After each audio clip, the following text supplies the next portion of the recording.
जय हिंद, जय Bharat and welcome to Study Capital. दोस्तों, आप सबका स्वागत है। तो एक बहुत ही कमाल का वीडियो लेके मैं फिर से हाजिर हो चुका हूं। How to read NCERT effectively. NCERT कैसे अच्छे तरीके से पढ़ें कि हमको अच्छे से इसका कंटेंट याद हो या इसका बेसिक्स हमको अच्छे से समझ में आए। ठीक है, मेरे को भी बहुत देर में जाके समझ में आया था भैया कि सबका माई बाप एनसीईआरटी ही है। मार्केट में जितनी किताबें चल रही होती हैं सबका जो कंटेंट, जो सब लोग ना एनसीईआरटी से कंटेंट चोरी कर रहे होते हैं। तो छोटे छोटे बच्चों को पढ़ने से अच्छा जो एकदम मेन जो गॉड है एनसीईआरटी, उसको ही पढ़ा जाए। क्योंकि मैं आपको बता रहा हूँ, सीयूईटी के डोमेन सब्जेक्ट के एग्जाम में या आपके सीयूटी यूजी पीजी दोनों के एग्जाम में ditto exact copy and pasted question आपके एनसीईआरटी से ही आते हैं। अगर आपको एनसीईआरटी कॉन्सेप्ट क्लियर है तो आपको सीयूटी में अच्छे मार्क्स करने से कोई भी नहीं रोक सकता, है ना। और ये बात खुद मैंने देखी है, खुद मैंने पढ़ी है। और मुझे आप डोमेन पेपर का किसी का भी पेपर मुझे दिखाओ, मैं आपको बताऊंगा क्वेश्चन कहाँ के एनसीईआरटी कौन से पेजेस से आया है, किस लेसन से आया है। इतनी इंपॉर्टेंट आपके लिए एनसीईआरटी पढ़ना। ठीक है, रीजन क्या है सर, पहले बता देते हैं। सबसे पहली बात, एनसीईआरटी की इंपॉर्टेंस क्या है। देखो, इसकी दो फायदे हैं। पहली बात तो तुमको एनसीईआरटी अपने क्लास 12th के लिए भी पढ़नी है। तुमको बोर्ड एग्जाम तो देने जाओगे ही, फेल तो होगे नहीं। तो बोर्ड एग्जाम में भी तुम्हारे क्या आती है सर, एनसीईआरटी आती है। ठीक है, तो तुम एनसीईआरटी बढ़िया से पढ़ के यहाँ पे भी 90% ला सकते हो। और तुम्हारे सीयूईटी में जो तुम्हारे डोमेन सब्जेक्ट हैं, डोमेन सब्जेक्ट क्या होते हैं, जैसे तुमने मान लो कॉमर्स लिया है तो तुम्हारे डोमेन सब्जेक्ट क्या हो गए, बिजनेस स्टडीज हो गया, इकोनॉमिक्स हो गया, अकाउंट्स हो गया। पीसीएम लिया है तो तुम्हारे फिजिक्स केमिस्ट्री मैथ्स हो गया। तो हम क्या, इनकी एनसीईआरटी उसी को अपन कहते हैं, ये हमारे डोमेन सब्जेक्ट्स हैं, है ना। तो इसके लिए भी हमको क्या एनसीईआरटी पढ़नी है। तो इसकी इंपॉर्टेंस तो पहली बात इस बात से समझ जाओ कि तुम्हारा जो पूरा सीयूईटी का पेपर है डोमेन सब्जेक्ट्स का, वो तुम्हारे एनसीईआरटी से ही बन के आता है। क्योंकि भैया ये सरकारी एग्जाम है और इसमें लोग सरकारी बुकों का ही इस्तेमाल करते हैं।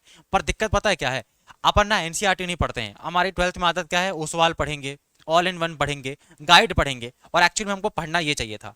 तो इसकी इंपॉर्टेंस पहली बात तो ये समझ जाओ, तुम्हारे सीयूटी के पेपर में जो क्वेश्चन आते हैं वो एक्जैक्टली एनसीईआरटी से आते हैं। तो अगर तुम भले गाइड पढ़ के बोर्ड एग्जाम में थोड़े बहुत नंबर ला लो, पर सीयूटी में भैया बंटाधार हो जाएगा। सीयूटी में नहीं स्कोर कर पाओगे। सीयूटी में अब तक तुमने एनसीईआरटी नहीं रीड की है, 2 4 बार 8 बार नहीं पढ़ा है, ना नंबर आने वाला है ना।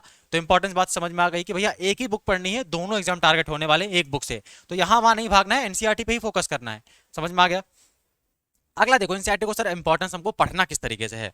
पहली बात तो जो मैंने बोली, प्लीज गाइड को अपनी दूर कर दो यार। तुम जो भी गाइड इस्तेमाल करते हो, Oswal, all in one, R S Sharma, जो भी तुम यूज करते हो, प्लीज अपनी गाइड को साइड रख दो। ठीक है, हाँ मैं एक बच्चों के लिए मान सकता हूँ, कॉमर्स वाले बच्चों के लिए एनसीईआरटी इतनी बहुत अच्छी नहीं लिखी हुई है। पर साइंस और ह्यूमैनिटीज वाले जो बच्चे हैं, तुम्हारे लिए एनसीईआरटी ही सब कुछ है। यहाँ तक कि कॉमर्स वालों के लिए भी उनके जो मैक्रो इकोनॉमिक्स लगती है उसके लिए आप लोग यूज कर सकते हो, दूसरी बुक यूज कर सकते हो, क्योंकि एनसीईआरटी उसकी बहुत टफ है।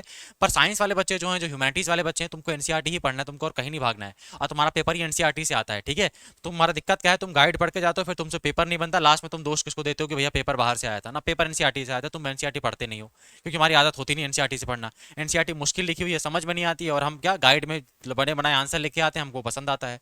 पर वो मत करो, क्योंकि एनसीईआरटी पढ़ोगे तो बोर्ड में भी अच्छे नंबर स्कोर करोगे, मेन बोर्ड जाए भाड़ में। बोर्ड के अगर बोर्ड में 100% भी ला लिया, तुमको अच्छा कॉलेज नहीं मिलेगा, बोर्ड को कोई लेना देना नहीं है। सीयूटी पे फोकस करो भैया, बोर्ड पे ऑटोमेटिक फोकस हो जाएगा। और उसके लिए एनसीईआरटी पे फोकस मारो। अब देखो पढ़ना कैसे है। जब भी अपन कोई बुक पढ़ते हैं ना, तो ये मैंने भी नोटिस किया है, जब भी मैं पहली बार कोई बुक पढ़ता हूँ तो मैं 3 4 कलर के हाईलाइटर खरीद लेता हूँ, बुक मतलब पेन खरीद लेता हूँ। अब पूरी बुक को एकदम रेनबो बना देता हूँ, लाल हरा पीला नीला काला सब अंडरलाइन कर देता हूँ, क्योंकि मुझे पहले से इन्फॉर्मेशन तो कुछ है नहीं, मैंने पहले से कुछ तो पढ़ के रखा नहीं है। तो मैं पूरी बुक को अंडरलाइन कर लेता हूँ। इसलिए जब आप पहली बार एनसीईआरटी पढ़ो या कोई भी बुक पढ़ो, एनसीईआरटी छोड़ो, तो पहली बार जब भी आप चैप्टर की रीडिंग करो ना, कोई भी चीज को अंडरलाइन मत करो, कभी भी अंडरलाइन मत करो। बस पूरे चैप्टर की रीडिंग करो आराम से। कोई भी चीज को इंपॉर्टेंट मान के या हरा हाइलाइटर पीला हाइलाइटर नीला हाइलाइटर मत करो।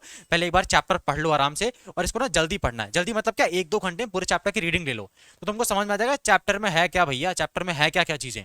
ठीक है, फिर जब सेकंड रीडिंग करोगे तब चीजों को अंडरलाइन करना शुरू करोगे कि भैया यहाँ पे क्या होता है सेकंड रीडिंग में। अब तुमको पता है कि मुझे कुछ चीजें ऑलरेडी आ गई हैं समझ में, अब जो मेरे लिए इंपॉर्टेंट है उसको मैं अंडरलाइन करूंगा।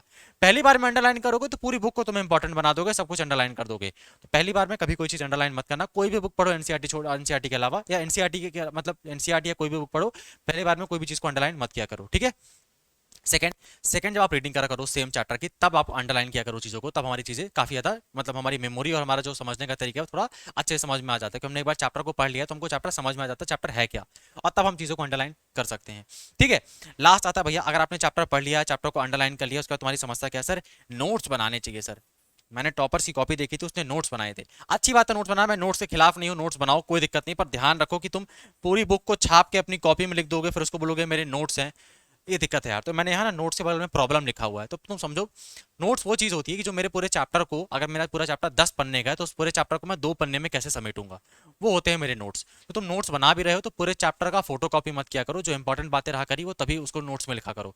उसके लिए क्या करना है, सेम चीज़ फॉलो करनी है। पहली बार चैप्टर को पढ़ो, अंडरलाइन मत करो। सेकंड टाइम चैप्टर को पढ़ो, चीज़ों को अंडरलाइन करो, उसके बाद नोट्स बनाओ, तो तुम्हारे नोट्स क्रिप्स बनेंगे, 2-3 पन्ने के बनेंगे। और जहाँ तक मैं आपको बताता हूँ, मैं तो प्रेफर करता हूँ, मैं नोट्स बनाने के लिए अलग चीज़ें भी नहीं खरीदता हूँ।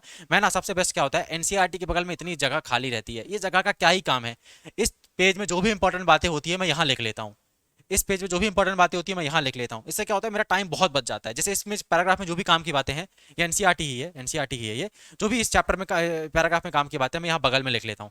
इस तरह बहुत ज़्यादा टाइम बच जाता है मेरा। हालांकि मेरी एनसीईआरटी की हालत खराब हो जाती है, खस्ता हो जाती है, पर ना मुझे पूरा चैप्टर एकदम बाय हार्ट याद हो जाता है, तो मुझे अलग से बहुत ज़्यादा मेहनत नहीं करनी पड़ती और मेरा टाइम बहुत बच जाता है इससे। ठीक है। इन सब के बाद तुमको मार्केट में जो भी सैंपल पेपर आ रहे हैं उनको जला दो, फाड़ दो, फेंक दो। मेन काम की चीज़ क्या है सर, पीवाईक्यू। अगर तुमको पिछले जो बोर्ड एग्जाम है उसके क्वेश्चन पेपर बन रहे हैं, तुम्हारी तैयारी एकदम बहुत कदम चल रही है। एनसीईआरटी पढ़ने के बाद अगर तुम सीयूईटी का डोमेन का, साइंस का, केमिस्ट्री का, ज्योग्राफी का, हिस्ट्री का क्वेश्चन पेपर देखो, अगर तुम्हें उसके क्वेश्चन पेपर में एमसीक्यू बन रहे हैं, तुमको और कहीं जाने की आवश्यकता नहीं, कुछ करने की आवश्यकता नहीं, जो कर रहे हो प्लीज करते रहो भैया। अगर तुमसे लास्ट ईयर का पेपर बन रहा है, मतलब तुम्हारी पढ़ाई एकदम सॉलिड डायरेक्शन में चल रही है, तुमको और कुछ भी नहीं करना है। मेन होता क्या है, मैं पढ़ाई कर रहा हूँ, मुझसे पिछले साल का क्वेश्चन पेपर सॉल्व हो रहा है या नहीं हो रहा है वही मैटर करता है। मैंने पढ़ तो पूरा लिया, अब मुझे एक को क्वेश्चन नहीं बन रहा, उससे पढ़ाई का कोई लेना देना नहीं है। ठीक है। तो पीवाईक्यू सॉल्व करो। हाँ, पीवाईक्यू सॉल्व करने के बाद अगर तुम कहीं से प्रैक्टिस करना चाहते हो तो देखो सैंपल एम्पल पेपर को, पर सैंपल पेपर बहुत नीचे आता है, सबसे पहले तुम्हारे पीवाईक्यू आते हैं। तो पीवाईक्यू को मोस्ट इंपॉर्टेंट रखना। तुमने चैप्टर पढ़ा, मान लो तुमने ज्योग्राफी पूरी पढ़ ली अब तक, तो जाकर ज्योग्राफी का डोमेन पेपर लगाओ, पिछले 2 साल का, 3 साल का। ठीक है, लगाओ पेपर को और देखो कहाँ पे मुझसे क्वेश्चन बन रहा है, कहाँ पे नहीं बन रहा है। ठीक है, तुमको समझ में आएगा यार पूरा का पूरा पेपर एनसीईआरटी से ही द्वारा है, मैं फालतू में यहाँ वहाँ परेशान हूँ, है ना। तो गाइड को जला दो, मत पढ़ो।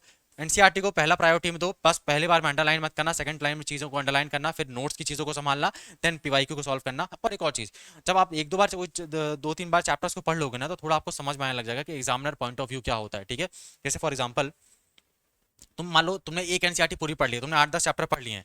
इतना पढ़ने के बाद ना तुमको इतनी प्रैक्टिस आ जाएगी कि तुम ये खुद बता सकते हो, सर इस पूरे पैराग्राफ में से क्वेश्चन बनाने लायक पता है कौन सी चीज है, ये वाली चीज है sir. The end result of these changes was the nation result. मतलब रिवॉल्ट का जो चेंजेस हुआ था वो ये था कि नेशन स्टेट बन गए थे। तो ये चीज हमको प्रैक्टिस से आएगी। जब तुम 8-10 चैप्टर पढ़ लोगे तो तुमको एग्जामिनर पॉइंट ऑफ व्यू समझ में आना शुरू हो जाएगा कि इस पैराग्राफ से कहाँ से क्वेश्चन बन सकता है, या ये 10 लाइन में से काम की लाइन कौन सी है। ये तुमको हैबिट के साथ चीजें डेवलप होंगी। ठीक है, तो मेरे ख्याल से ये सबसे ज़्यादा बेस्ट चीज़ें हैं। ऐसा कोई एक्स्ट्रा ऑर्डनरी काम नहीं करना है, सिंपल तरीके से एनसीईआरटी पे फोकस करना है, और ये चीज़ आप करते हो तो बहुत अच्छे से आप एनसीईआरटी कवर कर सकते हो। और एक और चीज़, एनसीईआरटी कवर हो गई तो बोर्ड एग्जाम में भी बल्ले बल्ले है, और डोमेन एग्जाम में भी बल्ले बल्ले है, मतलब सीयूईटी में भी बल्ले बल्ले है, मतलब बहुत अच्छा स्कोर करोगे। लास्टली तुम्हारी छोटी सी हेल्प मैं कर सकता हूँ, वो कैसे कर सकता हूँ सर, ये व्हाट्सअप नंबर है मेरा, इसमें कॉलिंग नहीं लगती तो कॉल मत लगाना, 9198451120। इसमें मैं आपको पीवाईक्यू सेंड कर दूंगा, क्योंकि भैया पूरे जो गूगल में सर्च करते हो तो आधी जगह से लोग सैंपल पेपर बेच रहे हैं, वो पीवाईक्यू असली वाले नहीं है। तो तुमको पीवाईक्यू असली वाले चाहिए, मैं फ्री ऑफ कॉस्ट सेंड कर दूंगा। बस आप मुझे इस नंबर पे मैसेज करना। मैसेज में आपको क्या लिखना है सर, प्लीज या प्लीज ही मत लिखना सर, लिख देना सर मुझे हिस्ट्री डोमेन के, ज्योग्राफी के, केमिस्ट्री के, साइंस के, फिजिक्स के मुझे क्वेश्चन पेपर सेंड कर दिए सीयूईटी डोमेन के, मैं आपको सेंड कर दूंगा। प्लस अगर आपको सीयूईटी के बारे में कोई डाउट है, किसी चीज़ें जाननी है, तो आप मुझे मैसेज कर सकते हो। जैसे फॉर एग्जाम्पल एक बच्चे ने मुझसे पूछा था, सर क्या इकोनॉमिक्स ऑनर्स करने के लिए क्लास 12 में मैथ्स होना जरूरी है। तो मैंने उसको समझाया था ऐसा कोई रूल नहीं है कि क्लास 12 में मैथ्स होना जरूरी है। अगर आपको भी कोई डाउट है आपके मन में सीयूईटी से रिलेटेड, आप मुझसे पूछ सकते हो। मेरी जितनी हेल्प हो सकेगी मैं आपकी उतनी हेल्प करूंगा। ठीक है। एंड लास्ट, अगर आप बैचेस हमारे साथ ज्वाइन होना चाहते हैं तो उसमें भी बहुत अफोर्डेबल बैचेस है, बहुत मतलब पूरे इंडिया में सबसे ज़्यादा अफोर्डेबल बैचेस हैं।